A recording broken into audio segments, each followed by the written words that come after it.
Welcome to another deep dive. You guys know I am a sucker for a good mystery. Who isn't, right? And this one has it all. It really does. We're talking a hidden planet, ancient Sumerians, and maybe even like the answer to the age-old question, are we alone? Yeah, and the best part is we are not just dealing with speculation here. Oh, absolutely not. We've got some meat to this. Yeah, we're digging into Doug Elwell's work. Right. Specifically, his book, Planet X, The Sign of the Son of Man and the End of the Age. Yeah, and that title alone Right. just grabs you. It's a lot.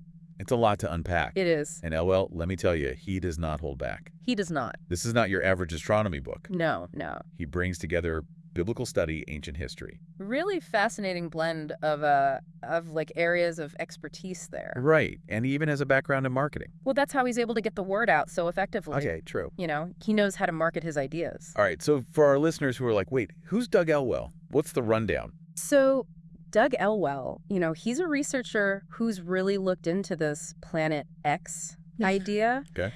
And he's taken it, I think, a lot further than some of the others. Okay. And one of the things that makes him interesting is he reads the Old Testament in Hebrew. Oh, wow. So he's got that kind of, Different perspective. different perspective on it, yeah. Okay, so Planet X. What is it? Why should we care? Well, Planet X, in its simplest form, is this hypothetical planet that's way out there, Okay. beyond Neptune, in the icy depths of our solar system. Right. It's, astronomers have been kind of looking for this thing. Right, for a while. For a long time, yeah. Hypothetically. Yeah, they call it Planet 9 now, or Right. Planet X. But what makes Elwell's work stand out Okay. is he's claiming that this isn't just some distant, icy world. Right. He's saying it's on this 2,000-year orbit Okay. that brings it close enough to Earth to really have a major impact. Hold on. Yeah. You're saying we've got this massive object Potentially, yeah. and swinging by Earth every couple of millennia. That's his theory. That's I mean, just think about the implications for, like, civilization. Oh, it's huge, If if I- that's true. Yeah, and that's just, we're just scratching the surface here. Right. Elwell, he dives deep, particularly into Sumerian mythology. Okay, Sumerians. To support these claims, Okay. he believes that the Sumerian god Nibiru Okay. is actually a representation of Planet X, Okay. and that its passage, this destructive passage through our solar system, is what led to the fall of the ancient city of Ur. I remember learning about the Sumerians and their astronomy was incredible. Oh, they were way ahead of their time. It's almost like they had some kind of advanced understanding of the cosmos. Right. And that's what's so fascinating about what Elwell's proposing here. Yeah. Because he's taking these ancient myths and he's saying, well, what if these aren't just myths? What if there's something to them? Yeah, what if there's actual, events that these are describing? Right, and the fact that now, obviously we're way past the Sumerians. Right. But that now we're starting to find evidence of, Right. cataclysmic events. Yeah, and potential, impact craters and things like That that. could line up with some of this. Exactly. They're pretty wild. It is. And what's really interesting is he doesn't just stop with the Sumerians. Okay, He connects it to the Bible. okay. He sees Planet X as this kind of hidden character Oh, throughout the Bible, okay, appearing at crucial moments in history, right. shaping events from the creation story in Genesis Okay. to the Star of Bethlehem. Oh, wow. So how does he tie all that together? Well, he starts with the idea that Planet X, this massive object, could have been involved in the early formation of our solar system. Okay. And he even suggests that maybe, just maybe, our moon Yeah? might be a remnant, a giant souvenir from a close encounter, maybe even a collision Whoa. with Planet X, So our moon, like a piece of Planet X, basically. or at least a result of this interaction, this cosmic dance. That is wild. So does he have any evidence? What's the science behind that? Well, it's definitely a bold claim, right? Yeah. But he bases it on this theory that a massive impact True. early in Earth's history could have ejected enough material to Right. form the moon. Right. And that's actually a theory that a lot of scientists do subscribe to, Okay. this idea of a giant impact hypothesis for the moon's formation. Right. But where Elwell kind of goes out on a limb Okay. is he's attributing it to Planet X, Okay.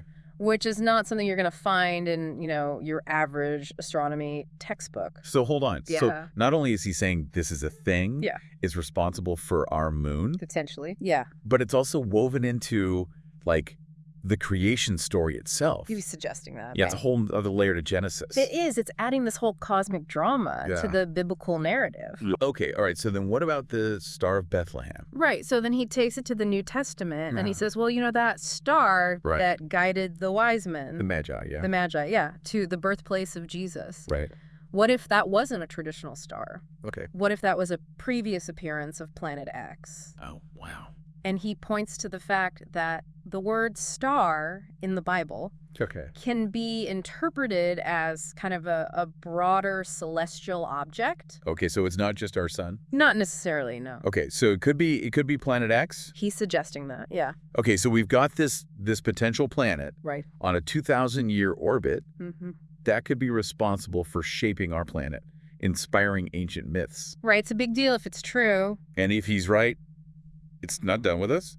Well, that's the thing. This is where it gets even more interesting. Okay, all right. So what else does he say? Like, what are the effects? Well, he believes that Planet X, it's not just the celestial bystander, Yeah. It's not just out there doing its own thing. Right. He thinks it plays a much more active role Okay. in our history and maybe even our destiny. Okay, how so?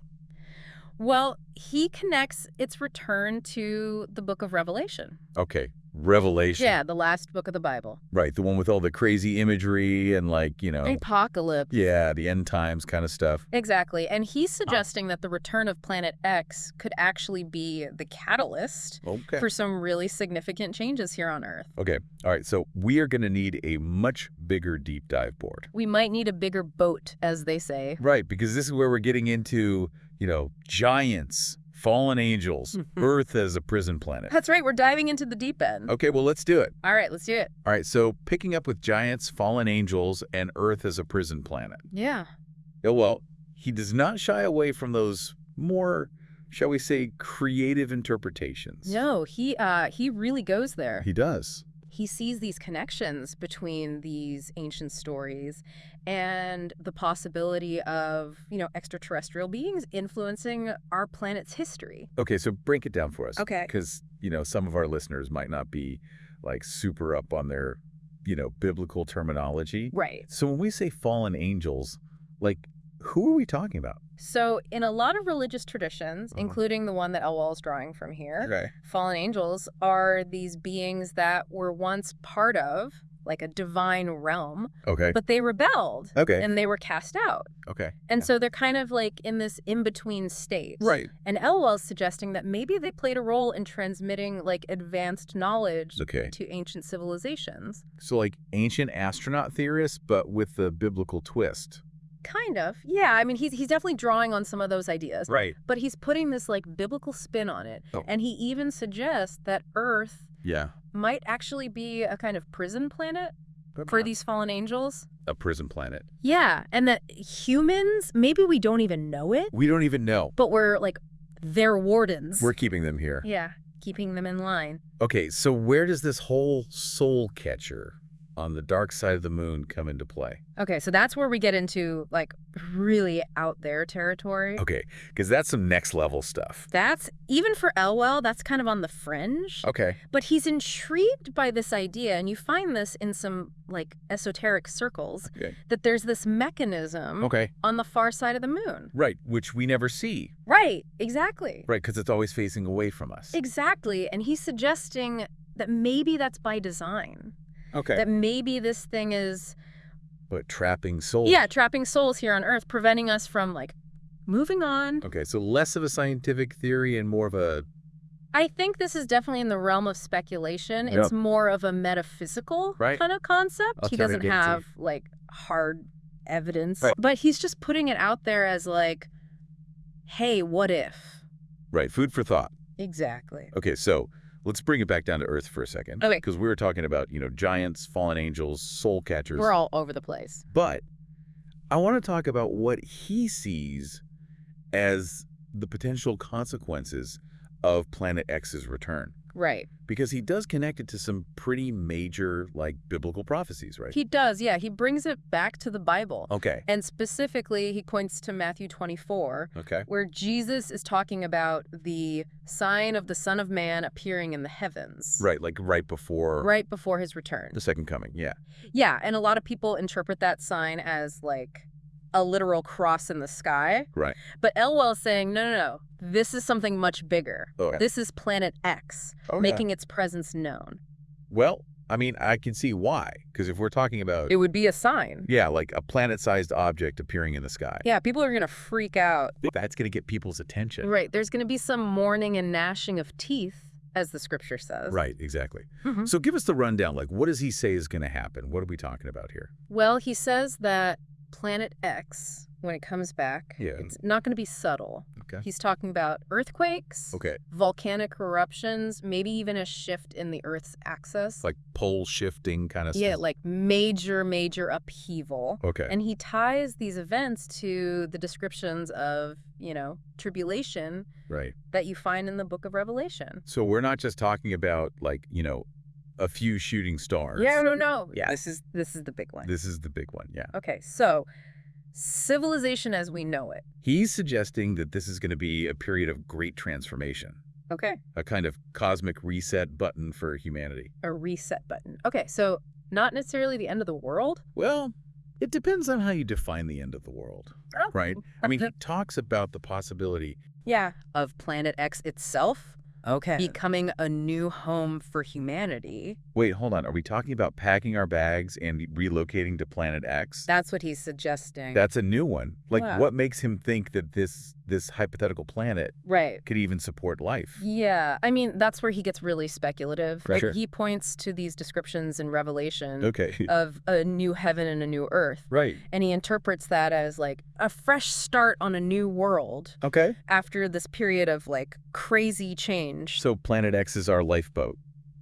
Potentially? Yeah, that's kind of how he's framing it. Okay, so, I mean, I gotta say, this is a lot to process. It's a lot to take in. It really is. Yeah. Like, even if we entertain this idea that Planet X is, real and it's coming back and it's going to trigger all this stuff. Right. How would we even know? Like, are there signs we should be looking out for? Yeah, he does talk about signs. And a lot of them, they kind of align with what we would consider, like, natural disasters. Right. Or, like, global crises. Like what? Give us some examples. He talks about increased seismic activity, so more earthquakes, volcanic eruptions, extreme weather events. Okay, so like stuff that we're already seeing. Right, exactly. If we're seeing some of these signs like, the earthquakes, the volcanoes, all the crazy weather, are we supposed to be freaking out? Well, and that's, it's easy to go there. Right. Right, with this kind of stuff. It's like the end is nigh. Exactly. But Elwell's, I think he's really careful not to be like a doom and gloom kind of guy. Okay. He's not presenting this as like, this is definitely going to happen and you should be afraid. Right. He's more like, hey, this is a possibility. Okay. And, these events that we're seeing, they're open to interpretation. Right. He's not saying that every hurricane is a sign of Planet X. Right. But he's saying, maybe there's a bigger cosmic context here. Right. Like, zoom out. Yeah, exactly. Look at the bigger picture. Don't just think about yourself, on this, like, little planet. Yeah, right. Think about the bigger cosmic dance that's happening. Right. Okay, so let's say, just for argument's sake, that Planet X is real. Yeah. It's coming back. What are we supposed to do with that information? Right. What do you do? Yeah. Build a bunker. Right. Exactly. Stockpile toilet paper. Right. Is that going to help? And, Elwell doesn't really offer a step-by-step survival guide. Oh. He doesn't really tell us, what to do to prepare in a material sense. Yeah. It's more focused on kind of like an inner preparation. Okay, so less about like dodging asteroids and more about like getting your head straight. Getting your head straight, yeah. Yeah. Okay. He talks about cultivating things like love, forgiveness, compassion as being like the most important things we can do. Okay. No matter what happens. So it's really more about like how you face whatever's coming. Exactly. It's about like your inner state rather than your external circumstances. Right. And I mean, that's a powerful message, I think. It is. Because like you said, it's easy to kind of get caught up in the like day-to-day dramas. Right. And, all the craziness and forget the bigger picture. Yeah. What really matters. Yeah. And I mean, even if we don't subscribe to every single thing that Elwell's laying down, Right. there's wisdom in that, you know, Absolutely. cultivating those inner resources, Yeah. building those connections with others. Because at the end of the day, that's really all we have, right? Right. It's those relationships. It's those connections. It's Yeah. that love and support. So he's saying, look, whether or not a giant planet comes and like throws our world into chaos, Right. we could all stand to be a little kinder, a little more understanding, a little more present. Absolutely. I mean, can you imagine if that was like the takeaway from this Right. whole Planet X thing? Yeah. Like if that's what it took? That would be something to unite humanity. Yeah, that would be amazing. Because nothing brings people together like a good old-fashioned Existential threat. existential crisis. Right. All right, well, I think we've given our listeners plenty to ponder today. A lot to think about. We went from the outer reaches of our solar system to the depths of ancient mythology. A little bit of biblical prophecy sprinkled in there. It's been a journey. If you're feeling a little overwhelmed, it's okay. It's normal. It's normal. This was a lot. It's a lot to take in. It was a wild ride. But hopefully it was fun. Yeah. Hopefully you learned something. And hopefully you're, a little bit curious. Keep looking up at the stars. Keep asking questions. Keep an open mind. You never know what you might discover.